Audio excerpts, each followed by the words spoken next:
It's been a long and wonderful day with a lot to absorb, so thank you all so much for sticking with us. As Lyndon mentioned, Aaron and I are both consultants. And a couple of years ago, we had the chance to have an amazing sort of formative experience by doing a year of a project in Clojure at a pretty large scale for a financial institution. Since then, we've both moved on to other projects, and that's been mostly in object-oriented languages. I've been doing Java, JavaScript, Python, a little bit of Swift, and Aaron, you've... Also Java, JavaScript, a little bit of PowerShell, but let's not talk about that one.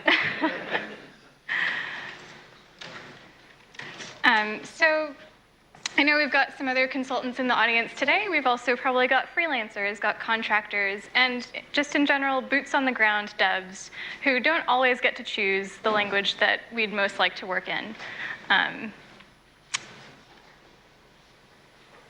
So, how do I... Thanks. So, we're going to talk about the ways that our experience in Clojure has changed the way that we develop in other paradigms. So if we've got a strong set of functional principles at the root of the tree, we're going to have a strong tree all the way up. My native language is Java, and when I first learned the concept of pure functions, I was really baffled, because to me, programming was basically programming by side effect. And the idea of applying this in an object-oriented context was really confusing to me, partly because the idea of referential transparency relies on the arguments to your function also being referentially transparent. That gets a bit murky when we try to talk about whether objects are referentially transparent. So I'm going to briefly go through a couple of the reasons that we still want to aim for function purity in an object-oriented context, even though it might be a little trickier to define what that is. Obviously, like this symbol, pure functions are thread safe. If they're not mutating any state, we can't run into any race conditions or other nastiness. This offers major benefits for readability, because everything that affects the output of your function is right there in the input. You don't have to look any further than the calling line, which is a breath of fresh air in Java. You also get Blackbox ability. The function is really easy to test and to use without needing to know anything beyond the inputs. So people who are used to working in object-oriented languages probably also used to stubbing and mocking a lot of things in your tests. That's the implementation leaking out into your tests, and it's a good indicator that it's going to leak into your calling code in production as well. And of course, you get easily repeatable tests, repeatable behavior. You don't have to worry about resetting any kind of global state or any sort of stubbed or mocked objects at the end of your test. So this is the single biggest hook I've found when approaching especially legacy code bases in object-oriented programming to introduce function purity. I have this little disclaimer at the top for a couple of reasons. There are, of course, legitimate cases where dependency injection is the right way to go, where you actually don't know what specific dependency you're going to want at runtime in production. However, a lot of the cases where we use dependency injection is because we want to be able to use a fake version of our dependency in tests and the real version in production. A lot of the time, this means that we can actually replace dependency injection with a pure function. So I'm sure nobody came here today expecting to see a bunch of Java. I'm glad Brian did it first. This is a slightly sanitized version of an actual piece of production code from a recent client that I was on. There's a very obvious smell here. We have a hidden input that's going to be different, presumably, every time we call this function. We've got the now. So this is the traditional object-oriented solution. We want to inject a clock that has the ability to tell us now, to tell us today. The problem with this method is that now we've got to maybe maintain extra stub or mocked clock class in our tests. We need to know when we're calling this function what behavior we actually care about in our dependency, when we really don't need to. Because it's extremely easy to turn this method into a pure function. We're just going to pretend that these dates are immutable. In Java, they're actually not, but we'll treat them that way. So the inputs are really obvious. We don't need to care about any behavior. We just need to care about data. That's much nicer. And in a little one-liner like this, now it might seem a bit anemic. We're just doing a basic comparison. But maybe we've got some more cases we want to consider. Here we've got a couple of different alert times. There's an edge case where it's not morning in the user's time zone, but it is in UTC, whatever. And maybe this code could use some refactoring. But even that is going to be so much easier for us to do if we're dealing with immutable dates and an immutable user preferences object than with objects that have behavior that we need to care about. I'm going to leave you with a short tip on naming. I was an English major. Naming is very important to me. And the traditional, or the convention in object orientation is to name your method with a verbal phrase. You're performing an action. To me, that always suggests that you are acting on the world and changing it. So if we're trying to encourage the use of pure functions in object orientation, I like to just name the method as the thing itself. It helps remind you that you should be able to replace this method with its return value everywhere that you're calling it. So we've said that it's a bit difficult to think about the concept of referential transparency in an object-oriented world. This becomes a lot easier with immutable objects as inputs. So Aaron is going to talk a bit more about ways we can reach for those. Thank you, Magdalena. So when I first got taught programming, Java again was my first language. So when we were taught to write Java as little baby programmers, we would write something like this, where we would define a class that encapsulates some data. We might have a name for our pet, and it'll have a species, and then we have a way of constructing that, where we inject the name and the species in there. We have ways of querying that. But then we also have ways to edit that. And this was basically a given in my mind, that we would always be writing things like this. But when we're looking through the JVM, most classes are written like the one before, except for a string. So when I first started programming, a string seemed a little bit out of place to me, in that I wanted to have a string, but I wanted to now make it all uppercase. Why do I have to create a new version of my string just because it's uppercase? It's the same thing, right? I think it took me a little bit before realizing some of the problems that you can have with mutability to realize that that isn't a problem. That's actually much more preferable. So again, going through with pure functions, generally, if you write immutable data structures, thread safety becomes less of an issue. You're not going to have the problem where one thread is coming through and trying to edit your object after you've read it that you've already started doing another calculation for, because nothing can actually edit that. We also get rid of a problem called temporal coupling. So this is where you've got a collection of methods that all have to be called, but because one of them is editing state on the object, you have to call them in a certain order for everything to work. Now, I actually came into this problem quite recently at a client where we were trying to calculate some sort of, like a transform.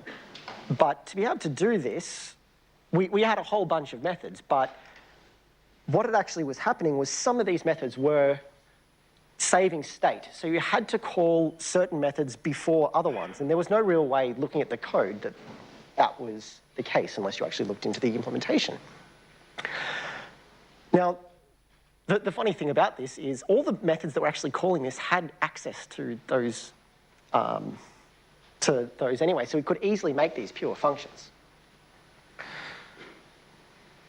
It also starts eliminating some side effects. Now, one of the most common side effects that I see out in the wild is some method has to enhance some sort of data object. So what you'll do is something like this.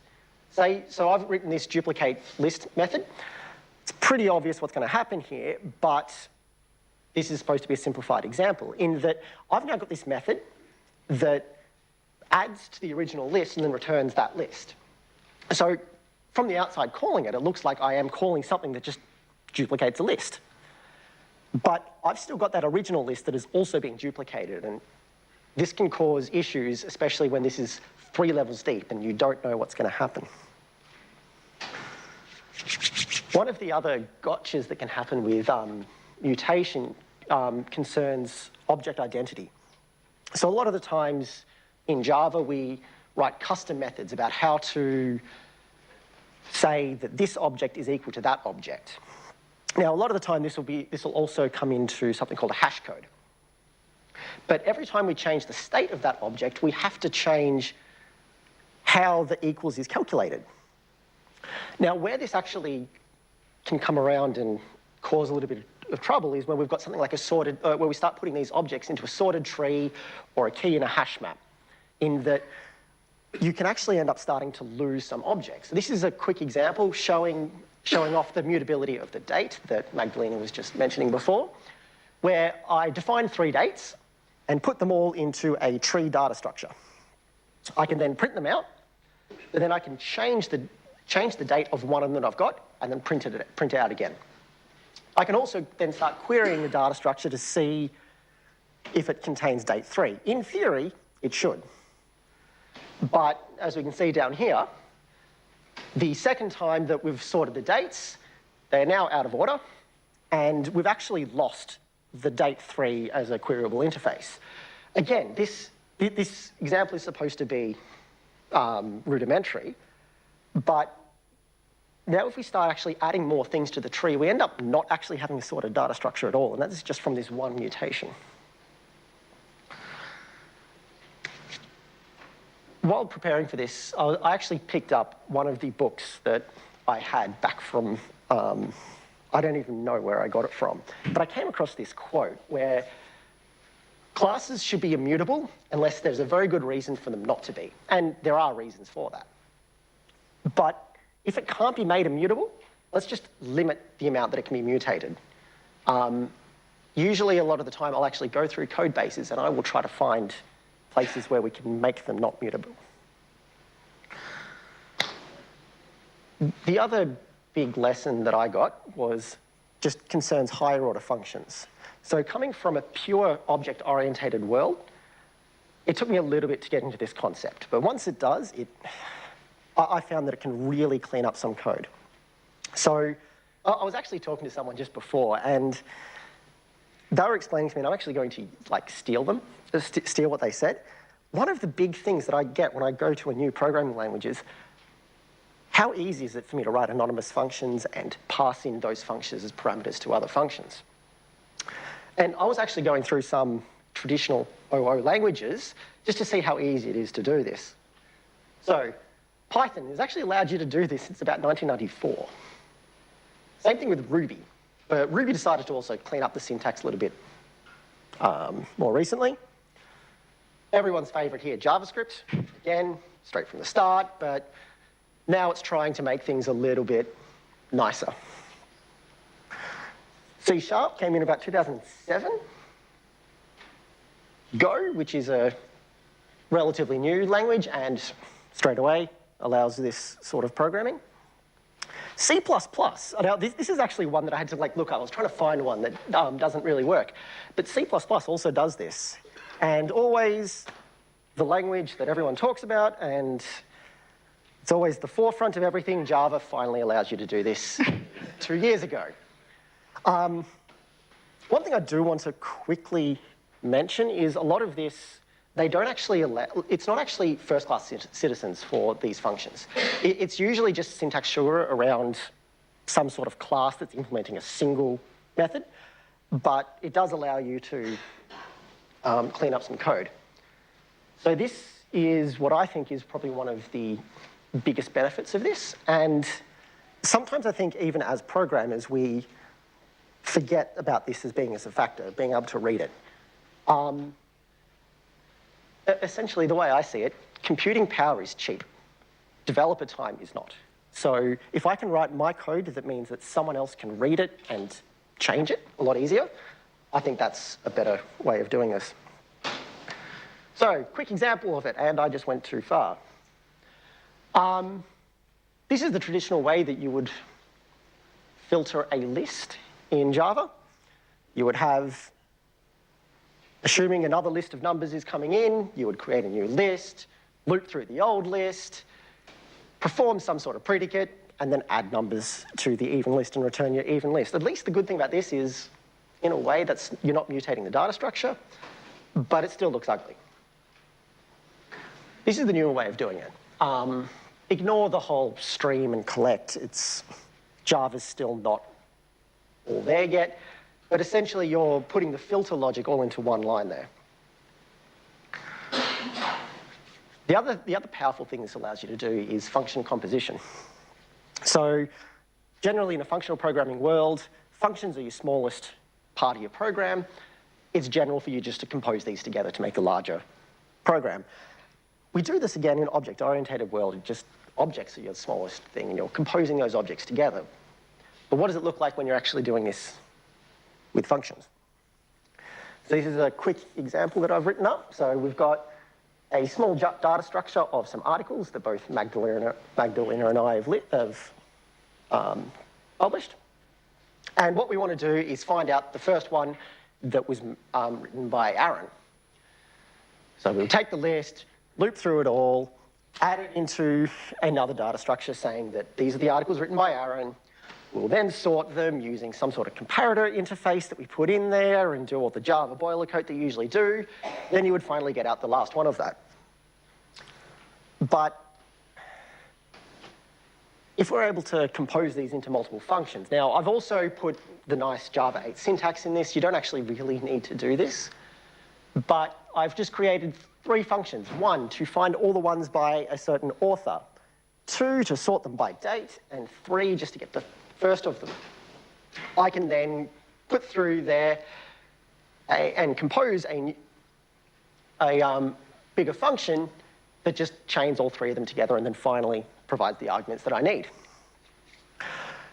Again, this example is quite small, and it's more supposed to be showing that we can start building up these, and these 3 functions are a little bit easier to reason with and a hell of a lot easier to test. You can also start composing them in newer ways to change your functionality. Where I've actually used this quite extensively is in things like validation. So when we started to validate some of this logic, we already had most of those pieces in there. We just had to rearrange them and use them in a slightly different way. And I was going to pass this back to Magdalena. So once we've got these sort of basic techniques that we're applying even in an object-oriented context, those are the strong roots of our tree, and we get these benefits all the way up as we approach design-level choices. So this looks a lot like Aaron's example earlier. We can hide all of our business logic inside this larger, pure unit that makes it much easier to test and to separate the logic from maybe we've got some database access going on at the top, and maybe we're adding these events to a queue at the bottom, so we've got an I/O sandwich with a nice, pure, testable, readable unit in the middle. And as functional features have been sort of creeping into object-oriented languages over time, I've also seen recently a move toward design patterns that are really supported by these concepts of pure functions and immutable objects. I've seen event sourcing in the wild a lot, the concept that there's really no state. We're just inferring the state based on the changelog over the initial one. So obviously, immutable objects go hand in hand with this design pattern. Another one is CQRS. This has been getting very big in the enterprise world,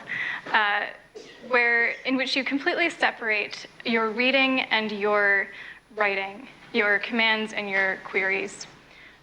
So you've got an entire half of your system that's really just crying out to be written in a pure, immutable sort of style. You've got little immutable objects getting read from the database on one side, They can go through some transformation that can be completely pure, come out as different immutable things on the other side, and there's half of your system pretty free of side effects, pretty easy to test and to reason about. So these are the major ways that we've found to incorporate functional concepts into our day-to-day, whether we're working in Java, JavaScript, and other non-functional languages, after which we go home and solve company-wide coding challenges in Clojure one-liners. Can we answer any questions?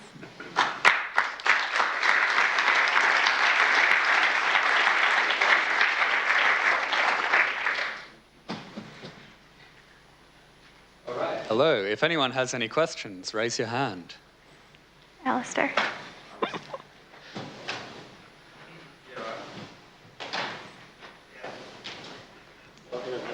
Hey, that was great. I think you guys are working on a really important problem, which is like functionalizing the enterprise. How receptive are your clients to being functionalized? What kind of pushback do you get? The amazing thing is they're extremely receptive when the changes are coming in the form of Java features. It's quite difficult to introduce new languages. A lot of the time there's some very understandable fear around, will we be able to find people to support this? Will we be able to get our in-house developers to start adopting these new languages? But when it's just Java moving forward, all of a sudden it's very easy to support that change. Hi, I was once in your position writing Java, and I've heard this paragraph, make your classes immutable except when necessary or otherwise. I come with this hypothesis that it's never necessary, and there's this library that we wrote, and I'm just wondering, I have a similar question. So back when I did it, I ran into a lot of people were resistant to these new ideas, and so I spent a lot of time helping others understand functional concepts. So do you find that in your consult? I wasn't a consultant, so do you find that in your consultancy work? And how do you go about helping others understand these concepts as you introduce them? I think one of the strongest strategies I've seen for convincing people that this is worthwhile is if we pair on a refactor. So sort of similar to what Sean was doing in his talk, being able to see just how much easier it is to isolate where an unexpected behavior is coming from, or to see how easy it is not to break things. If you've pushed all of the side effects out to the leaves, that's a really good way to convince folks. Basically, it was exactly what I was going to say. I was just going to say, basically, taking them along for the ride. So don't just go through there and do it all yourself, but show them what you're doing even if it is just the basic steps, one at a time, and just show them how it is getting better and better. Any more questions? All right, thank you.